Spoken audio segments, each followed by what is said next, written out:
Good evening. I'm Christopher Lydon, and I'm just thrilled at the intensity and the size of this audience. I want to include everybody here in my humble sense that this is as close as we will get to having a conversation with Dostoevsky, or Proust, or Nabokov, or Scheherazade. And I mention all of those people sort of for a reason. Dostoevsky as a novelist, a spiritual realist and a novelist of East and West. Proust as a novelist of obsession, in a certain sense. Gilbert and Marcel are the certain predecessors of Fusun and Kemal. Nabokov as a master of not only prose and style, but of the same kinds of wrong obsessions. And then Scheherazade for stories that come out of stories, that come out of stories, that come out of stories, that come out of stories, almost endlessly. I'd like to say to you first, as a member of PEN New England and PEN International, we loved you before we knew you, and as a friend of free expression, as an almost victim of free expression, and we were, you know, we took that connection seriously, and praise God for your freedom.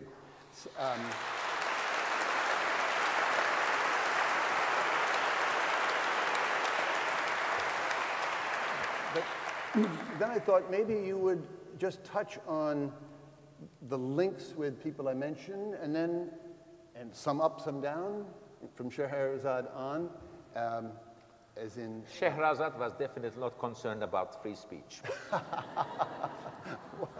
Well, she talks and talks. But there was a risk, too. Yes. But also other but connections on the other hand, and links. talking saved her life instead of silencing. Yes, yes. But I'm thinking of all the influences on your work. Harold Bloom writes about the anxiety of influences. This is a man of many, many influences and very little anxiety, I think. But where should we connect you and not connect you, East and West? Well, pinning oneself down is so torturous thing that don't connect me to anything, you know. I'm here. Isn't there enough connection? Yeah. I'll answer the questions. That's all. Am I right in reading Museum of Innocence as itself a kind of further meditation on East and West, among many other things? It is, but then I don't want to underline that part, that it is. In all my novels, I focus on one subject and look at my country, my landscape, my part of the world. Faulkner would have called it my little stamp of world. And through that subject, in My Name is Red, I looked at my culture through painting, art, problems of art, history, so forth. In Black Book, I look at it through more intensely Istanbul, layers of history.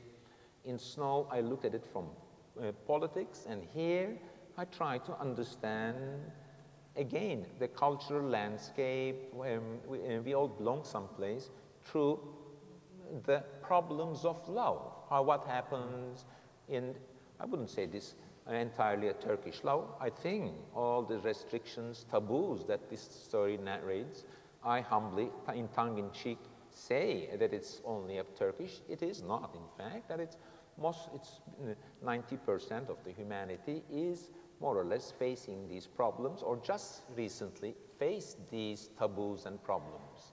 So this is a story of love based in 1970s Istanbul, and comes to just till the end of the century, but essentially between 1975 and 1984, and a very in so many aspects, exploring all the normal things that happen to people when they fall in love. But I'm also thinking that the novel, the axis of the novel is still East and West. Kemal, named for Ataturk. No. No?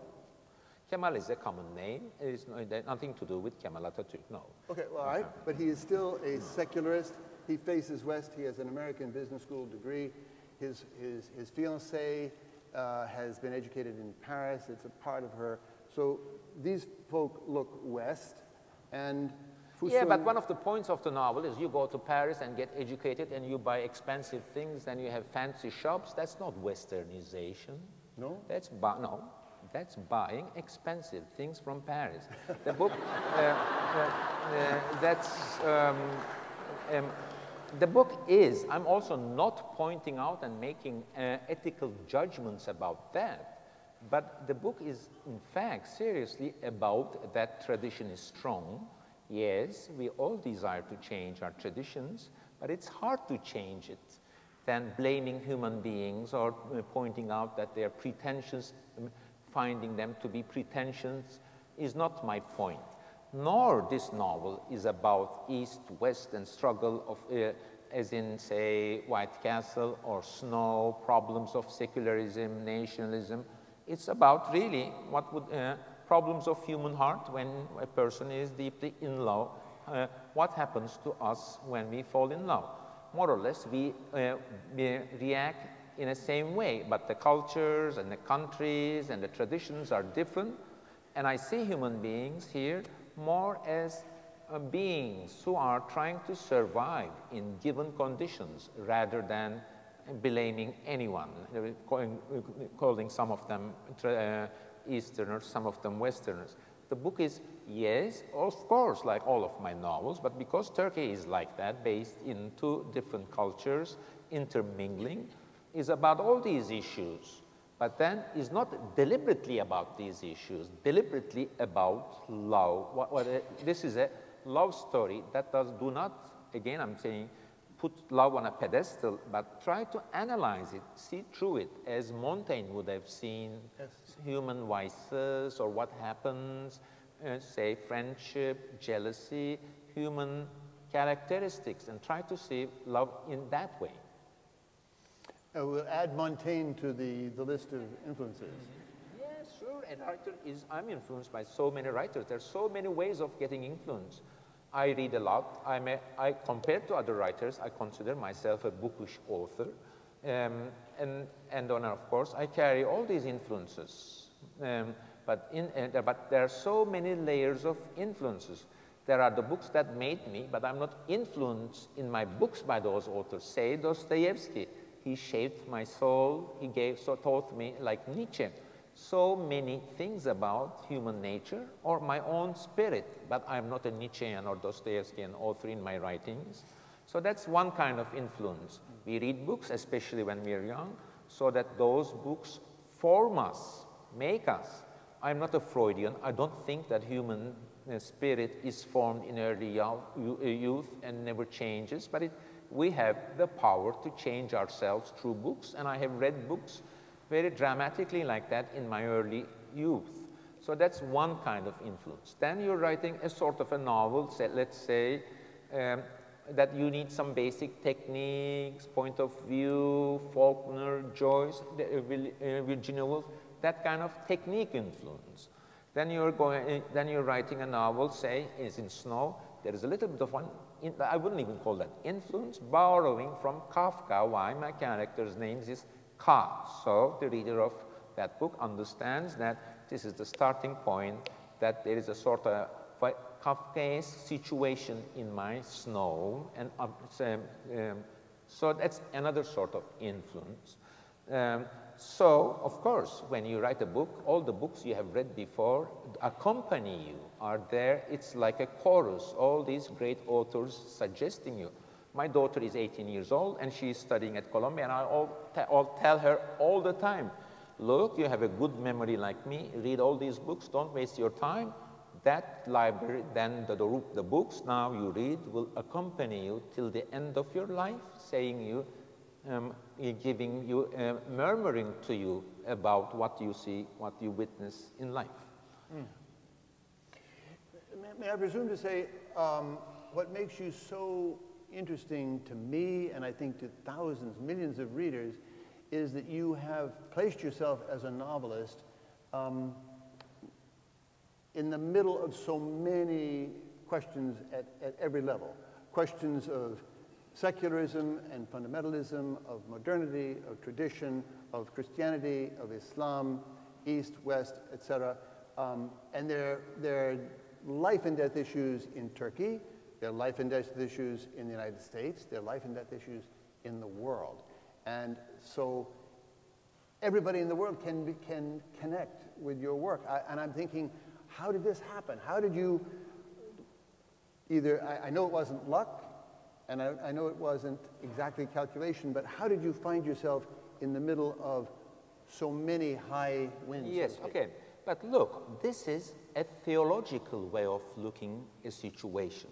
Well, we're in a church. Yes, that's appropriate. That's why I'm congratulating you. But that doesn't help us understand the situation, by the way.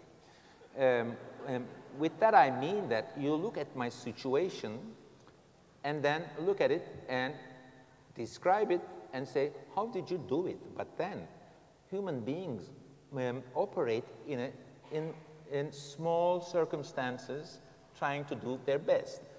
I wrote my novels in Turkey to be just like everyone else in every corner of the world, trying to understand my country, what I saw, making a sense of the life I had seen, what I call landscape of Turkey.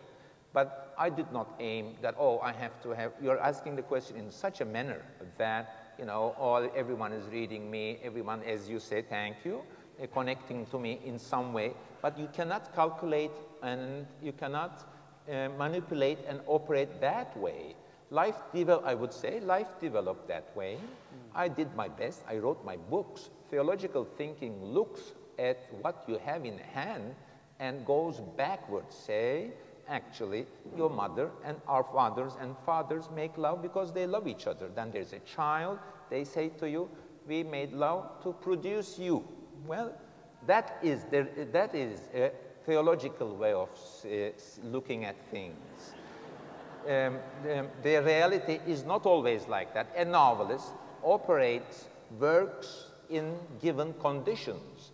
Also, there is also literary theory who tries to understand writers through that, not looking at the achievement or what we consider the qualities of the achievement, and he aimed at that.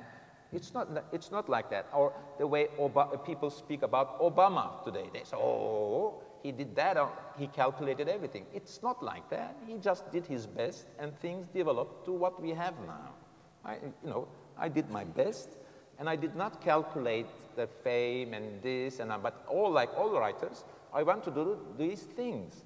As for East and West, these are my subjects. This is Turkey. They are also, everyone is asking Istanbul. Well, I came across Istanbul. I'm writing about Istanbul because I lived there 52 years. I do not deliberately want to write East-West Istanbul books, but that is what you see from my window. I came across humanity in Istanbul, and I write about humanity that happens to be settled in Istanbul. Yes, but